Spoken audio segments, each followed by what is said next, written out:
सैन्योरुभयो मध्ये रथ स्थापयमेच्युत यावदेतानिरीक्ष्यः योद्धुकामान् अवस्थितान् 21 सह योद्धव्यमस्मिन् समुद्र में 22 उसने कहा है अच्युत कृपया करके मेरा रथ दोनों सेनाओं के बीच ले जाएं, जिससे मैं यहाँ उपस्थित युद्ध की अभिलाषा रखने वालों और हथियारों की इस महान परीक्षा में शामिल हो जाऊं। रहना मुझे संघर्ष करना है, उन्हें देखूं।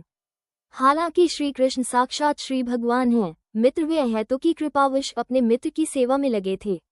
वे अपने मित्रों से दोस्ती में कभी असफल नहीं होते, इसलिए अर्जुन ने उन्हें अच्युत कहा है।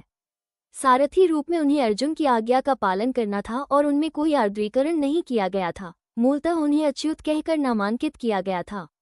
तथापि उन्होंने अपने भक्त का सारथी पद स्वीकार कर लिया था। बोरियासिस उनकी परम स्थिति अक्षुण्ण बनी रही। प्रत्येक परिस्थिति में वे इंद्रियों के स्वामी श्री भगवान ऋषिकेश हैं। भगवान और उनके सेवक का संबंध अत्यंत मधुर एवं दिव्य होता है। स्वामी की सेवा करने के लिए हमेशा उद्यत रहते हैं और भगवान भी भक्त की कुछ न कुछ सेवा करने की कोशिश में रहते हैं। वे विशेष रूप से आनंद का अनुभव करते हैं कि वे स्वयं और जाध्यार्थी न अपने शुद्ध भक्तों का अपहरण कर लेते हैं। चैरिटेबल वे स्वामी हैं, मूल रूप से सभी उनके आज्ञापालक हैं और उनके ऊपर के लोग उन्हें आज्ञा देने वाला कोई नहीं है। बुरा जब भी वे देखते हैं कि उनके शुद्ध भक्त काम दे रहे हैं तो उन्हें दिव्य आनंद मिलता है। हालांकि वे पूरे प्रशांत महासागर में अच्युत रहने वाले हैं। भगवान का शुद्ध भक्त के कारण अर्जुन को अपने बंधुओं से युद्ध करने की तनिक भी इच्छा न थी, लेकिन दुर्योधन शांति द्वारा पूर्ण संधि न करके हठधर्मिता पर उद्घाटित होने के कारण उसे युद्धभूमि में लाना पड़ा।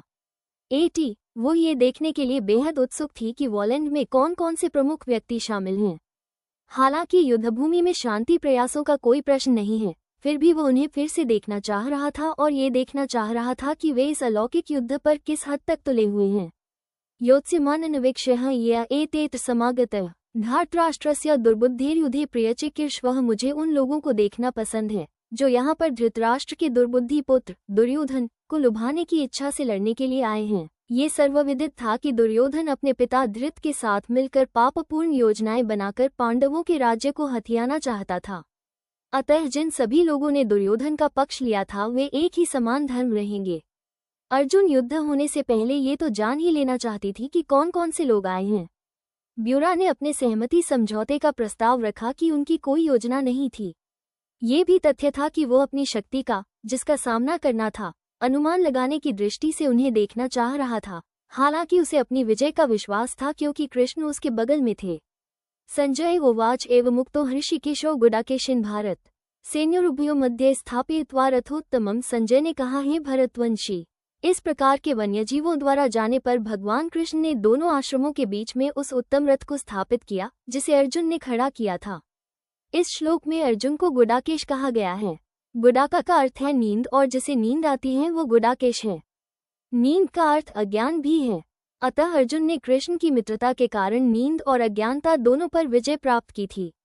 कृष्ण के भक्त के रूप में वो कृष्ण को कभी भी प्यार नहीं कर पाते क्योंकि भक्त का स्वभाव ही ऐसा होता है।